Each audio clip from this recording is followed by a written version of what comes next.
Hello everyone, welcome back to my channel and I hope that you're all doing very well. So in today's video, we'll be discussing a short story written by Anne Finger.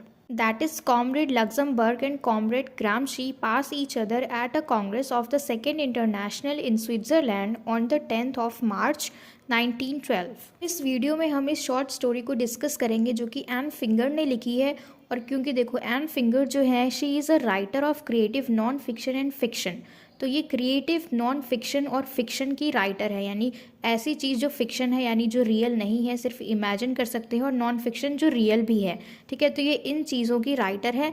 And an activist for the disabled, यानी ऐसे लोगों के लिए activist हैं, यानी disabled people जो विकलांग होते हैं, क्रिपल होते हैं। तो ये राइटर होने के साथ साथ एक्टिविस्ट भी हैं फॉर द डिसेबल्ड, यानी डिसेबल्ड लोगों के लिए। तो अगर हम इस शॉर्ट स्टोरी को बुक के अकॉर्डिंग करें तो हमें बहुत ज़्यादा डिफिकल्ट लगेगा। तो इस वीडियो में हम बिल्कुल ईजी लैंग्वेज में, सिंपल लैंग्वेज में और शॉर्ट में इस समरी को समझने वाले हैं। जो मेन पॉइंट है सिर्फ उस चीज़ को देखने वाले हैं। तो ये जो हमारी शॉर्ट स्टोरी है, हमारी शॉर्ट स्टोरी का टॉपिक का मतलब समझते हैं। कॉमरेड का मतलब होता है किसी ऑर्गेनाइजेशन का मेंबर, ठीक है, या फिर हम कह सकते हैं कलीग, जो हमारे साथ काम करते हैं, सहकर्मी, उसको हम कहते हैं कॉमरेड। तो यहाँ पे दो कॉमरेड है, कौन कौन? Luxembourg and ग्रामशी।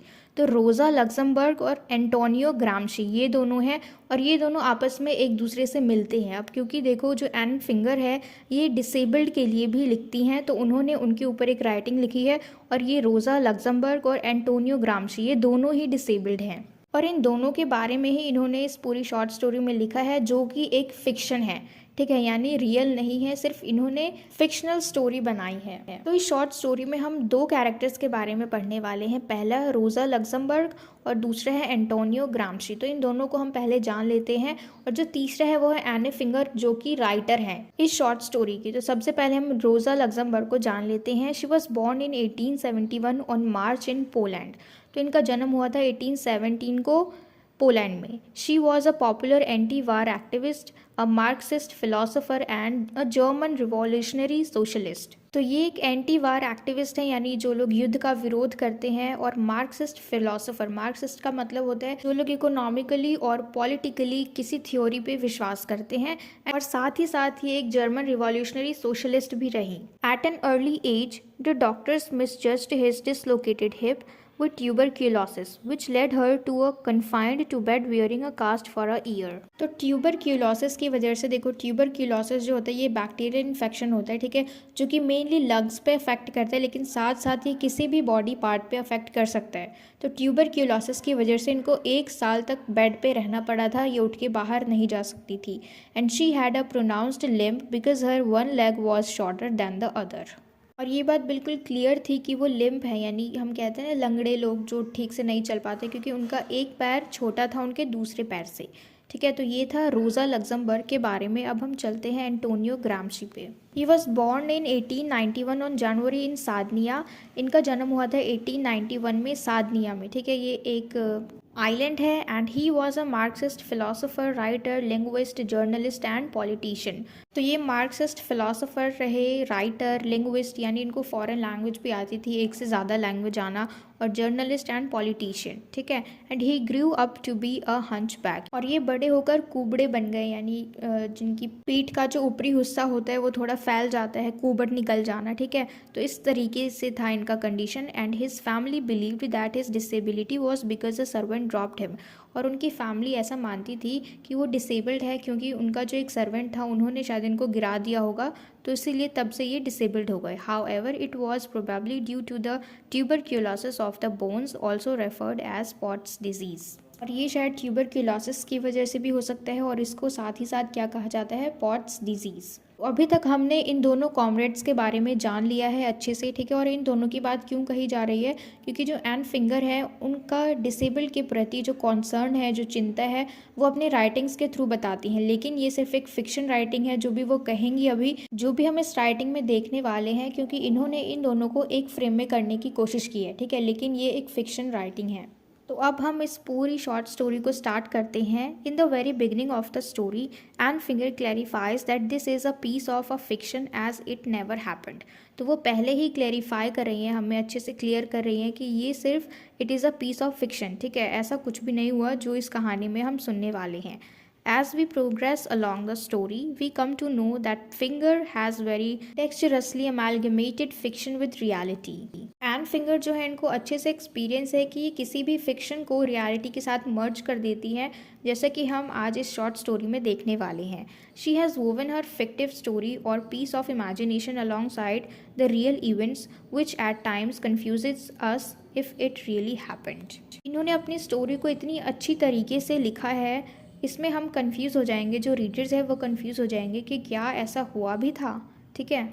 After Rosa has delivered her speech at Geneva room, she is led away from the crowd surrounding her. Again, the author has stealthily made the readers conscious of her locomotive disability as Rosa allowed herself to be led away. तो देखो, जब रोज़ा अपनी speech दे रही थी Geneva room में तो वहाँ बहुत ज़्यादा भीड़ थी. ठीक है. और उस भीड़ के धक्के से हमें जब धक्का लगता है तो हम एक तरफ चलते जाते हैं, हम रोक नहीं पाते. ठीक है. लेकिन अगर कोई नॉर्मल इंसान है तो वो अपने आप को रोक के वो साइड हो जाएगा. लेकिन इनका जो लोकोमोटिव डिसऑर्डर है, इसकी वजह से जिस तरफ ये भीड़ उनको लेके जा रही थी उस तरफ ये अपने आप को लेके जा रही थी. ठीक है. मतलब इनका कंट्रोल नहीं था. लोकोमोटिव डिसेबिलिटी का मतलब होता है कि खुद से मूव नहीं कर पा रही थी. ठीक है. जैसे कि जिस तरफ लोग इनको लेके जा रहे थे, जो भीड़ जिस तरफ इनको लेके जा रही थी उस तरफ ये जा रही थी, यानी इनका खुद के ऊपर कंट्रोल नहीं था, बिल्कुल भी बैलेंस स्टेबल नहीं था. We are taken to the next scene where Gramsci is moving to his room to fetch a handkerchief after sneezing around the same time and also suggesting that they should have passed each other 2/3 of his way along, but in the next sentence she again mentions that this could not have happened. यहाँ पे देखो social gathering हो रखी है, तो यहाँ पे रोज़ा भी है और एंटोनियो ग्रामशी भी है. तो पहले तो हमने रोज़ा को देख लिया कि वो स्पीच देने के बाद जहाँ पे ये जनता उनको लेके जा रही थी, भीड़ ऐसे ही वो चले जा रही थी साथ में. फिर है ग्रामशी. ठीक है. ये स्नीजिंग करने के बाद यानी छींकने के बाद अपने रुमाल को रूम में लेने गए और जब वो जा रहे थे तो इन दोनों की आपस में टक्कर हुई, यानी इन दोनों ने एक दूसरे को देखा, एक दूसरे के सामने से गुजरे. और ऐसा कहने के बाद एन फिंगर कहती है कि ऐसा नहीं हो सकता था कि वो दोनों एक दूसरे से टकराए. ठीक है. उन दोनों का आमना सामना हुआ.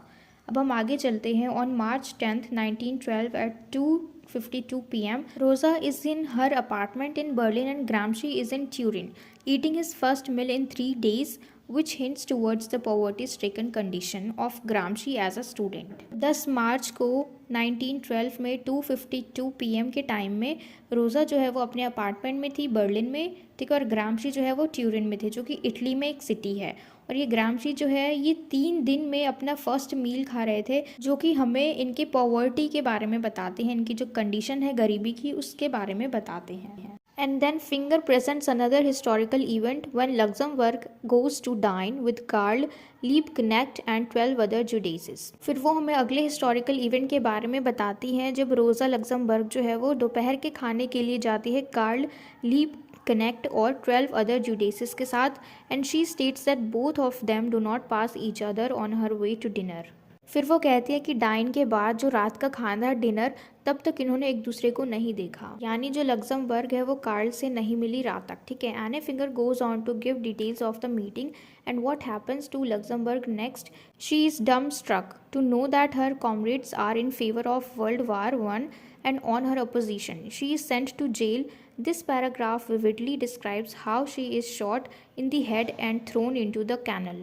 और जब लग्जमबर्ग उन सब से मिलती है, अपने साथियों से मिलती है, कॉमरेड से, तो वो बहुत ज़्यादा ही शॉक्ड हो जाती हैं. ठीक है. एक कहते हैं ना कि कंफ्यूज हो जाना, बहुत ज़्यादा शॉक्ड हो जाना, समझ में नहीं आता कि अब क्या करें. तो ऐसा इनके साथ हुआ. क्यों? क्योंकि जो इनके साथी थे वो World War I को फेवर कर रहे थे. ठीक है. उनके फेवर में थे, यानी वो युद्ध का समर्थन कर रहे थे. उसके बाद इनको जेल भेज दिया गया और इसमें हम देखेंगे कि किस तरीके से उनके सिर में गोली मार के उन्हें फिर कैनल में फेंक दिया गया. ठीक है. लेकिन ये सब क्या है? सिर्फ एक फिक्शन है. अब हम आगे देखते हैं. The second international where Gramsci is on his way to get his handkerchief.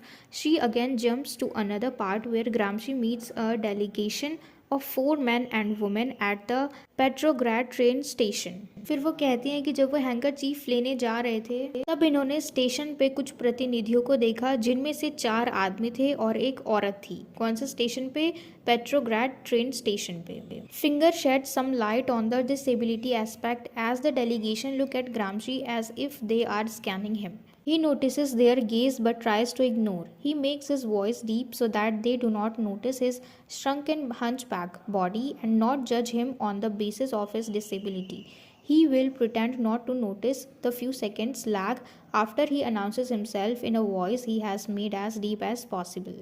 Train station पे जो डेलीगेशंस थे, यानी जो प्रतिनिधि थे, 4 आदमी और एक औरत, ये सब इनको ऐसे देख रहे थे जैसे इनकी बॉडी को स्कैन कर रहे हो ऊपर से नीचे तक, जैसे देखते हैं ना। ग्रामशी पहले इस चीज़ को इग्नोर कर रहे थे, ठीक है, लेकिन बाद में इन्होंने क्या किया, अपनी आवाज़ को तेज़ कर दिया ताकि लोग जो है इनके हंच बैक पे ध्यान ना दे के इनके ऊपर ध्यान दे, इनकी जो एबिलिटी है जो वो कर सकते हैं उस चीज़ पे ध्यान दे, ना कि इनकी बॉडी को देखे, ठीक है। तो यहाँ पे जो एन फिंगर है वो इस चीज़ को हाईलाइट करना चाह रही है कि जो लोग हैं वो बॉडी को देख के लोगों को जज करते हैं, किसी की योग्यता को, किसी की एबिलिटी को वो लोग उनकी अपीयरेंस के थ्रू, जिस तरीके से वो दिखते हैं उनके थ्रू वो लोग उनको जज करते हैं, ठीक है, उनके कैरेक्टर को जज करते हैं, वो अंदाज़ा लगाते हैं कि किस तरीके का इंसान होगा सिर्फ उनको फिजिकली देख के। And talks about the time when persons with locomotive disabilities were referred as handicapped, lame, deformed, hunchback, dwarfed, cripple and their voices remained unheard. तो यहाँ पे एन उस वक्त की बात करती है जहाँ पे लोगों के लोकोमोटिव डिसेबिलिटीज़ को कैसे रेफ़र किया जाता है as handicapped, lame, deformed, hunchback, dwarf और क्रिपल। यानी ड्वार्फ का मतलब छोटे कद वाला इंसान, क्रिपल यानी विकलांग, हंचबैक जो जिसका कुबड़ होता है, डिफॉर्म्ड यानी उनकी बॉडी जो है फिजिकली वो अच्छे शेप में नहीं है, प्रॉपर शेप्ड नहीं है, लेम लंगड़ा, और हैंडीकैप्ड, ठीक है, यानी विकलांग। तो इस तरीके से लोग उनको देखते हैं अगर वो लोकोमोटिव डिसेबिलिटीज़ से सफ़र करते हैं, और ऐसे लोगों की वॉइसेस जो है वो हमेशा अनहर्ड रह जाते हैं, यानी कोई उनको नहीं सुनता। तो इस स्टोरी में हम देख सकते हैं कि मेन चीज़ क्या है जो एन फिंगर हमें बताना चाहती है इन दोनों कैरेक्टर्स के थ्रू, रोज़ा लग्जमबर्ग और एंटोनियो ग्रामशी के थ्रू, क्योंकि ये दोनों ही डिसेबल थे, लेकिन उनकी जो एबिलिटी थी वो लोग इतने बड़े बड़े एक्टिविस्ट बन गए, सोशलिस्ट बन गए और राइटर बन गए। तो हम कैसे किसी डिसेबल को इस नज़रों से देख सकते हैं कि वो कुछ नहीं कर सकता, ठीक है। तो आज की इस वीडियो में इतना ही, और मुझे पूरी उम्मीद है कि आपको सब कुछ क्लियर हो गया हो। हमने बहुत अच्छे से इसको डिस्कस किया इजी लैंग्वेज में। अगर आपको ये वीडियो पसंद आई हो then please let me know in the comment box if you like this video, and share it with your friends as well so that they can get help from it. And don't forget to subscribe my channel. Until we meet in the next video, keep learning.